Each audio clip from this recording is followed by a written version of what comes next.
Hello वनिकर्स, नमस्कार मित्रांनो. Kartik Coal washeries या कंपनीच्या मॅनेजमेंटच्या विरोधात ही मंडळी इथं आमरण उपोषणाला बसली आहे. कळमना गावात कार्तिक कोल वॉशरीज आहे आणि ही मंडळी तिथं काम करत होती व अचानक कंपनीने ही कोल वॉशरीज बंद करण्याचा निर्णय घेतला. त्यामुळे ही मंडळी आता आमरण उपोषणावर बसलेली आहे. 4 दिवस झाले यांच्या पोटामध्ये अन्नाचा एकही दाना नाही.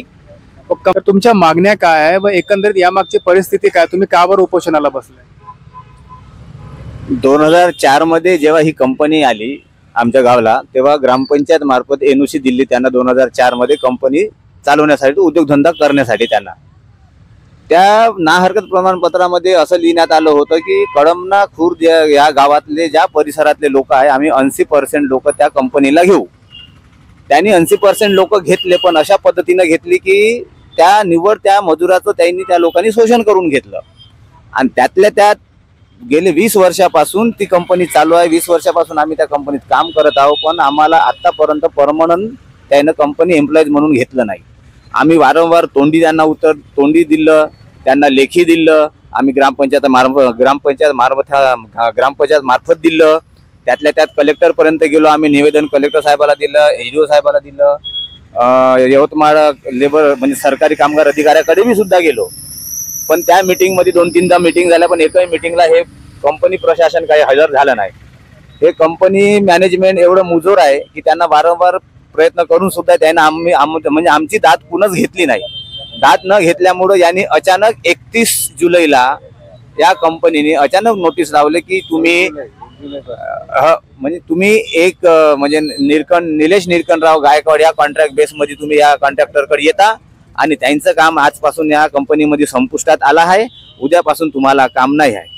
आम्ही अचानक आम्हाला खूप मोठा धक्का बसला आणि धक्का बसल्यामुळे 1 ऑगस्ट पासून कंपनीनं आम्हाला काही कामावर घेतलं नाही. कामावर घेतलं नसल्यामुळं आम्ही 24 जणांचं कुटुंब आज सगळं उघड्यावर पडलं आहे. आमच्यावर सगळ्यावर उपासमारीची पाळी आली आहे. मग अख्खं कुटुंब जेव्हा उपाशी आहे तर हे कंपनी आमची काही दखलच घेत नाही. त्याच्यामुळे जिथपर्यंत आमच्या मागण्या पूर्ण होत नाही तिथपर्यंत आम्ही इथं आमरण उपोषण करणार आहे. आणि त्यातल्या त्यात काही मोठी मागणी नाही आमची. एकतर आम्हाला रोटेशन पद्धतीने किंवा तुमच्या कंपनीची जर परिस्थिती डाऊन आहे तर रोटेशन पद्धतीमुळे आम्हाला एक तर 18 ड्युट्या द्या. 18 ड्युट्यामध्ये करायला आम्ही तयार आहोत जेथपर्यंत कंपनी परिस्थिती सुधारत नाही तेथपर्यंत. ते 18 ड्युट्या जर नसेल जमेत त्या कंपनीनं तर सरळ आम्हाला 1 टाइम सेटलमेंट करून आम्हाला 10 लाख रुपयाची मागणी आहे. पर कामगाराला 10 लाख रुपये देऊन द्यावं. आम्ही आमचं उपोषण मागे घेतो. अन्यथा जिथपर्यंत आमच्या मागण्या ह्या पूर्ण होत नाही तिथपर्यंत आम्ही इथून हटणार नाही. आज 4 दिवस झाले, पोटामध्ये एकही दाना नाही. याच्यानंतर जरी आम्हाला बसायचं काम पडलं, आम्हाला जर संघर्ष करायचं काम पडलं तर आम्ही ह्या गोष्टीला मागे हटणार नाही. हे सत्य आहे. तर प्रशासनानं दखल नाही घेतली का अजून तुमच्या मागण्यांची? प्रशासन येते, आज बोलवू उद्या बोलवू. प्रशासन फक्त आश्वासन देऊन जाते, करत काहीच नाही. इथले स्थानिक जे प्रतिनिधी आहे ते बी आले, सगळे निवड आश्वासन देऊन गेले की आमचा तुम्हाला पूर्णपणे पाठिंबा. कोण आलं स्थानिक मध्ये? कोण आलं स्थानिकांमध्ये आमदार साहेब आले, त्यातल्या त्यात माजी आमदार बोतकुरवार साहेब बी आले, हंसराज भैया बी येऊन गेले, त्यातल्या त्यात इथले वणीचे जेवढे तारेंद्र भाऊ बोर्डे ते बी आले, सामाजिक कार्यकर्ते आले. इथेच नारायणरावजी गोडे हे बी इथेच बसून आले. सामाजिक कार्यकर्ते आले. प्रहारचा पाठिंबा. ठोस असं आश्वासन कोणाकडून मिळालं नाही का सध्या तुमच्या मागण्या आम्ही पूर्ण करू, कंपनीकडे तुमची गोष्ट नेऊ म्हणून? ठोस आश्वासन कुणाला आतापर्यंत आम्हाला मिळालं नाही. आता मीटिंग झाली आहे, पण त्या मीटिंग मध्ये आमच्या गावचे सरपंच साहेब गेले होते, पण ज्या पद्धतीचं त्या आम्हाला समाधान पाहिजे होतं त्या पद्धतीचं समाधान त्या मीटिंग मध्ये आम्हाला मिळालं नाही. मीटिंग कुठे झालं होतं म्हणजे यांच्या समस्यांचं समाधान का बरं झालं नाही? आमचे जे मुद्दे होते ते मुद्दे मांडण्याकरता आज आम्ही 1 टाइम सेटलमेंट मीटिंग करायची तर एकच वेळा करायची 1 टाइम सेटलमेंट झाला पाहिजे हे मागणीमध्येच आमचा म्हणणं आहे. परंतु त्या मागणीमध्ये जसं मी त्यांना म्हणलं का याच्या अगोदर 4 वर्ष कंपनी बंद होती तेव्हा सुद्धा कंपनीनं त्यांना 18 ड्युट्या दिल्या, त्यावेळेस देऊ शकले आणि आता 2-4 महिने होत नाही कंपनीला माल नाही मिळाला तर अचानक कशी डायरेक्ट काढून राहिली 20 वर्षापासून काम करणारे हे लोक आहे. तर हा मुद्दा आम्हाला मांडतानाच एचडीओ साहेब म्हणाले का हे नियमात बसत नाही, हे तुम्ही बोला नका. म्हणजे बोलायच्या पहिलेच आमचे वाक्य म्हणजे एचडीओ साहेबांना बंद केले तिथे.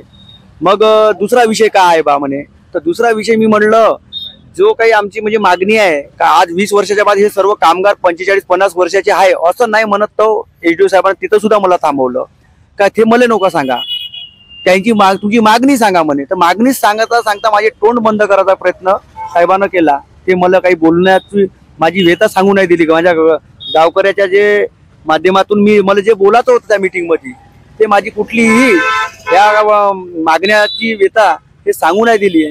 तिथं थांबवलं. मग काही माझ्यासोबत जे माझे कर्मचारी काम करणारे तिथले वर्कर होते त्यांना सुद्धा बोलायचा चान्स दिला साहेबांना. मग त्यांचे जे हेच प्रश्न निघायचे, जेव्हा 20 वर्षापासून आम्ही काम करता होता, आम्हाला कुठली सुविधा मिळत नव्हती किंवा आमची मागणी होती 1 वर्षापासून का आम्हाला परमनंट करावा, त्याकरता याईनं काढलं आम्हाला. तर ह्या गोष्टी कुणालाच आम्हाला मांडू नाही दिल्या साहेबापुढं. आणि त्यांचे जे प्रश्न होते कार्तिकेय कोलवासरी त्यांचे सर्व प्रश्न ऐकून घेतले साहेबांना. आणि ह्या गोष्टी आम्हाला कुठंतरी असं वाटलं का आमच्या आंदोलनावर प्रेशराईज होत आहे, दबाव पडत आहे प्रशासनाचा, म्हणून आम्ही तिथून थांबलो आणि कुठलेही त्यांचा उत्तर न ऐकता त्या मीटिंग मधून निघून गेलो. अरे कंपनी का बरं बंद होता? कंपनी बंद होण्यामागचं कारण कंपनी काय सांगत आहे? कंपनीचं म्हणणं आहे का आम्हाला डीओ मिळाला नाही. कार्तिकेय कोलवासरी हे पोटचा वॉश करणारी कंपनी आहे, त्या डीओ मिळाला नसल्यामुळे आम्ही कंपनी बंद करतो आहोत.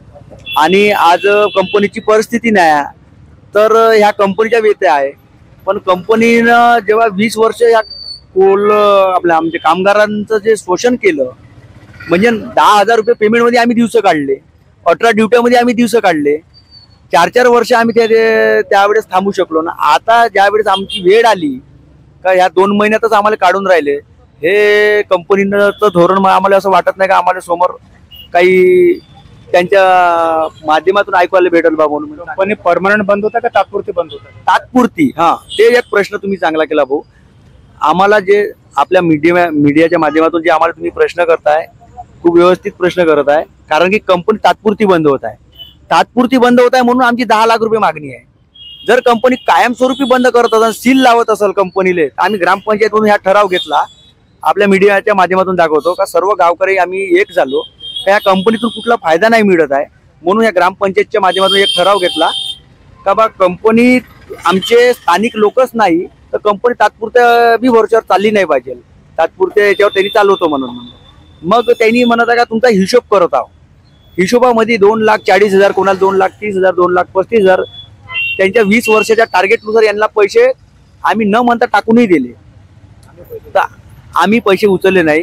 कंपनीने काही लिखित करार केला होता? कंपनीने कुठं सांगितलं होतं का तुम्ही जे म्हणता 2,40,000 यांना येत आहे, तर कंपनीने काही लिखित करार केला होता ठेकेदारामार्फत किंवा या मजुरांमार्फत कोणासोबत लिखित करार केला आहे का? नाही नाही नाही, असा काहीच नाही लिखित करार. आज कोणाच्या मार्फत येत आहे? ठेकेदाराच्या मार्फत का डायरेक्ट यांच्या खात्यात येत आहे? ठेकेदाराच्या मार्फत यांच्या खात्यात येत आहे. ठेकेदाराच्या कॉन्ट्रॅक्टच्या मार्फत यांच्या अकाउंटला पे केले. परंतु आम्हाला आतापर्यंत त्या ठेकेदाराची शकल नाही माहित, काही नाही माहित. आम्ही कार्तिकेय कोलवासरी मध्ये काम करतो असे ह्या लोकांना फक्त एवढं माहिती आहे. तर ते पैसे खात्यात आले आहे का तुमच्या? हो. ते पैसे तुम्हाला नको? तुम्हाला वन टाइम सेटलमेंट मध्ये 10 लाख रुपये पाहिजे? हो, 10 लाख रुपये पाहिजे. आणि त्याच्यामध्ये जर कंपनी बंद होत असेल तर नाही, तात्पुरती बंद होत असेल तर, आणि कायमस्वरूपी होत असेल तर जे आजबी दिले ते बी आम्ही स्वीकारायला तयार आहोत. आपल्या मीडियाच्या माध्यमातून मला एक विनंती आणि त्यांना वॉर्निंग पण द्यायची आहे. आज आमची जी मीटिंग झाली वन टाइम सेटलमेंटची, हे कुठलंच यांच्या मागण्यासाठी काही म्हणजे पर्याय निघला नाही. त्याच्यामुळे उद्यापासून आमचं आंदोलन याच उपविभागीय अधिकारी कार्यालयाच्या समोर जिथे आज आम्ही बसून आहोत, तीव्र तऱ्हेनं आंदोलन आम्ही करू, हे आपल्या मीडियाच्या माध्यमातून आम्ही त्यांना सांगू इच्छितो, कोलवासरी प्रशासनाला व इथल्या प्रशासनाला. कोलवासरी प्रशासन इथं आलं नाही का तुम्हाला भेटायला? कोणी नाही आलं. तुम्ही उपोषण करता हे त्यांना माहित आहे का? आहे, सर्व गोष्टी माहिती आहे. म्हणून आज मीटिंग मध्ये त्यांनी कोलवासरी प्रशासनाचे सर्व अधिकारी आले होते. अधिकाऱ्यांनी काय सांगितलं?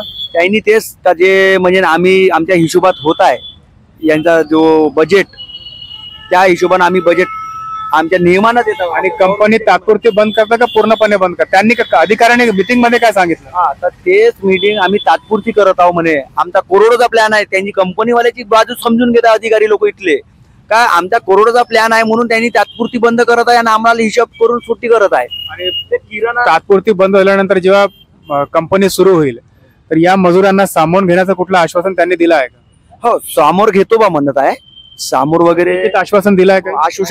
आश्वासन आम्ही जेव्हा उठू तेव्हा लिखित देऊ बा असं त्यांनी म्हणत आहे, परंतु त्याच्यावर तुम्हाला सध्या भरोसा नाही. भरोसा नाही आहे. कारण की आमच्या मागण्याच नाही पूर्ण करू शकले आता, तर समोर घेईन असे. आज 2004चा करारनामा आहे, जोपर्यंत कंपनी चालू राहील तोपर्यंत स्थानिक लोक 60% राहील. मग यांनी ठेवत काऊन नाही? मग सध्या किती स्थानिक आहे कंपनीमध्ये? कंपनी 24 लोक आमचे. आणि कंपनीची कॅपॅसिटी किती आहे? कंपनीची कॅपॅसिटी 200 लोकांची. वर्करच्या लोकांना फक्त 24 घेतले त्यांनी, फक्त 10% घेतले. पहिलं 80 लोक होते सुरुवातीला 2004 पासून, आणि आता फक्त 24 ला राहिले. ते 24 म्हणजे त्यांना दुसरा पर्याय नव्हता. कंपनी काम हे सर्व स्थानिक लोक आणि मजूरदार लोक आहे. 80 लोकांमधून 24 लोक राहिले, तर जे बाकीचे मजूर होते स्वतः सोडून गेले की कंपनीनं काढले? हे सर्व आवरलेले लोक होते, शेतकरी लोक, पोरं होते, शेतकरी पुत्र होते. त्याच्यामुळे त्यांनी त्या याच्यात न भागता आपलं शेती करणं योग्य राहील बा. बाकीचे आता गावातली लोकसंख्या जवळपास 1000-2000 तर असेलच. माझ्या गावातली लोकसंख्या 500च्या जवळपास आहे. 500 मधून लोक काही कंपनीने निवडले नाही का? नाही, तेच लोकातून 24 लोक राहिले आहे. या 24 लोकांसाठीच आपली मागणी आहे तर यांना कामावर ठेवा बा, जिवंत ठेवा यांना असे बेहाल नका करा.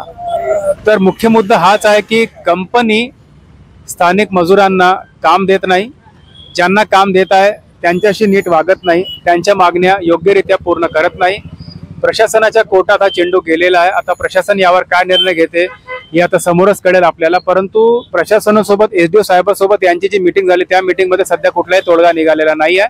त्यामुळं ही मजूर मंडळी सध्या आमरण उपोषणावर कायम आहे. भारत माता की, भारत माता की, हमारी